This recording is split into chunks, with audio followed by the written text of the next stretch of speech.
Imaginemos por un momento la primera escena de un intenso thriller geopolítico. La cámara nos muestra un deslumbrante plano aéreo del icónico malecón de La Habana, con sus inconfundibles coches clásicos bordeando el mar. Pero, de repente, ¡zas! La imagen corta bruscamente a calles sumidas en la más absoluta oscuridad, larguísimas colas frente a los mercados y un clima de tensión que casi se puede cortar con un cuchillo. Y luego, en un destello, la escena salta a la imponente arquitectura de la Casa Blanca en Washington. Bueno, pues bienvenidos a este análisis. Hoy vamos a desentrañar uno de los conflictos más fascinantes, complejos y, francamente, estancados de toda la historia moderna. El número 90. Fijaos bien en esta cifra porque es literalmente el ancla de toda nuestra historia. Hablamos de apenas 90 millas. Esa es la mínima distancia oceánica, unos 145 kilómetros, que separa las costas de Florida de la isla de Cuba. Para que os hagáis una idea, es un trayecto que en una lancha rápida tomaría apenas un par de horitas. Así que, por un lado, tenemos una cercanía física alucinante, casi de vecinos puerta con puerta. Pero claro, cruzas ese mar y te topas con la realidad, uno de los abismos políticos e ideológicos más bestias de la historia moderna. Tras décadas marcadas por la Guerra Fría, unos embargos económicos severísimos y un espejismo de reconciliación que duró un suspiro, la relación bilateral hoy está completamente congelada. Son dos vecinos geográficos que operan en universos totalmente distintos. Y viendo esto, la pregunta cae por su propio peso, y es la que va a guiar nuestro recorrido de hoy. ¿Qué narices está pasando realmente entre Washington y La Habana en la actualidad? Porque, mientras vemos cómo la isla se hunde en su peor crisis económica de los últimos 30 años, las autoridades estadounidenses mantienen una estrategia de altísima presión. Entonces, ¿por qué la diplomacia parece un callejón sin salida? Vamos a verlo. Entramos en el acto 1, el efecto péndulo y la tormenta perfecta. Para entender esto, hay que fijarse en el tremendo efecto latigazo que ha sufrido la política exterior entre ambas naciones. En 2014, bajo el mandato de Obama, vivimos un histórico deshielo. Parecía el inicio de una era de cooperación nunca vista. Pero fue visto y no visto. La administración Trump dio un giro de 180 grados, impuso 243 nuevas medidas restrictivas y devolvió a Cuba la lista de estados patrocinadores del terrorismo. Luego llegó Biden, y aunque había muchas expectativas y se aliviaron ciertas cosas como los vuelos y las remesas, la realidad es que el núcleo duro del embargo sigue ahí, intacto. Un péndulo que no para de oscilar. Pero ojo, porque mientras en Washington se juega esta partida de ajedrez político, sobre el terreno se ha desatado una auténtica tormenta perfecta. Es una convergencia letal de factores. Tenemos el endurecimiento brutal del embargo desde fuera, sumado al impacto devastador que tuvo la pandemia en el turismo, que era básicamente el motor económico de la isla, y para rematar, las ineficiencias y el desgaste estructural crónico del propio modelo económico del Estado cubano. ¿Y en qué se traduce todo este cóctel? Pues en una realidad cotidiana durísima.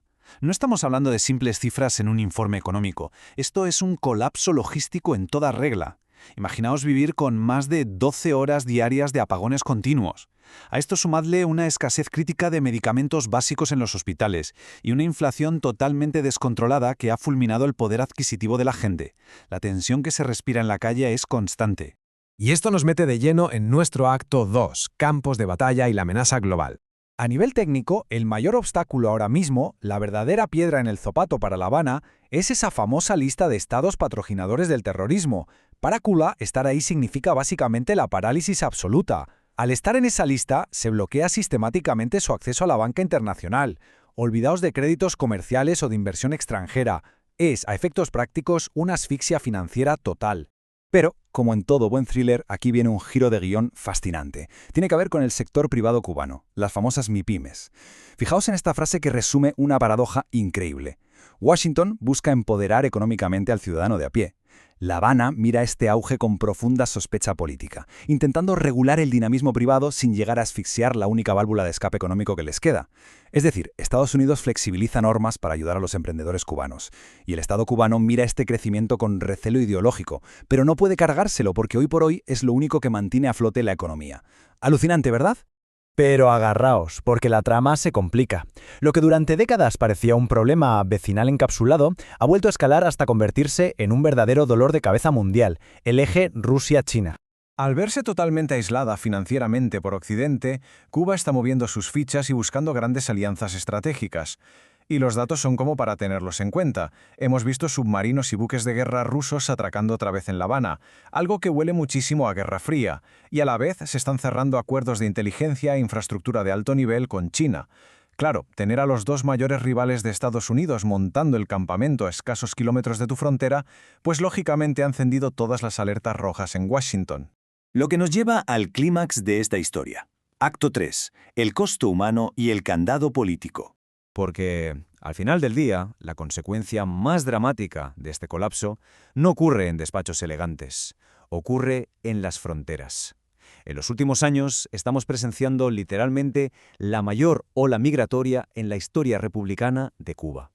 Cientos de miles de personas, muchísimos de ellos jóvenes y profesionales supercualificados, están huyendo en masa. Se juegan la vida cruzando Centroamérica solo para llegar a la frontera sur de Estados Unidos. Es una fuga de talento que resulta devastadora para el futuro de la isla. Y aquí nos topamos con otra paradoja enorme. De cara a la galería, en la ONU y en los grandes foros, ambos gobiernos se tiran los trastos a la cabeza con acusaciones durísimas. Estancamiento diplomático total. Pero entre bambalinas, la crisis migratoria es tan bestia que no les queda otra que sentarse a hablar. De forma muy discreta, mantienen reuniones para gestionar los vuelos de deportación y las cuotas de visados. Es una cooperación forzada por pura y dura necesidad. Llegados a este punto, seguro que os estáis preguntando, bueno, si la situación es tan insostenible y hay un riesgo real de seguridad con Rusia y China, ¿por qué nadie en la Casa Blanca da un golpe en la mesa y cambia el rumbo de una vez por todas? Pues bien, la respuesta no es de política exterior, sino de política interna. El famosísimo factor electoral de Florida. Es el candado de toda esta situación. Para ser exactos, el epicentro es Miami. La comunidad de exiliados cubanoamericanos tiene un peso electoral y un músculo financiero gigantescos, capaces de definir unas elecciones presidenciales en un estado clave como Florida. Y los analistas lo tienen clarísimo. Ni demócratas ni republicanos se van a arriesgar a perder este caladero de votos. Cualquier concesión a La Habana te pasa factura en las urnas y por eso cualquier intento de cambio estructural desde Washington se paraliza al instante. Y así llegamos a nuestro desenlace. Conclusión, un bucle interminable. El resultado de todo esto es un empate técnico, un estancamiento perfecto. Washington sigue ahí, aferrado a unas sanciones severísimas, cruzando los dedos para que haya un cambio de régimen que, seamos sinceros, no termina de ocurrir. Y por el otro lado, La Habana ha convertido el embargo en su escudo perfecto. Lo utilizan constantemente para justificar el colapso y los fallos de su propio sistema económico. Llevan décadas jugando a esto y ninguno consigue lo que quiere. Pero, y esto es absolutamente crucial, más allá de los despachos, la alta política y los intereses cruzados, hay que hablar de quién paga realmente los platos rotos. Y ese es el pueblo cubano. Millones de personas atrapadas en medio de todo este lío, viviendo con una falta de libertades, agobiados por no saber qué van a comer mañana o si tendrán luz por la noche, y donde el mayor sueño de gran parte de la juventud se reduce, tristemente, a conseguir un billete de avión para marcharse de su propio país. Así que, para terminar, la pregunta que nos queda resonando como al final de una buena película es esta. El mundo avanza a un ritmo frenético, pero a solo 90 millas de Florida, el reloj parece haberse detenido por completo.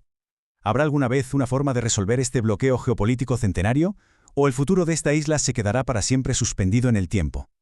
Es una duda que no solo marca la vida de millones de personas, sino también el equilibrio de todo nuestro hemisferio. Ahí os lo dejo.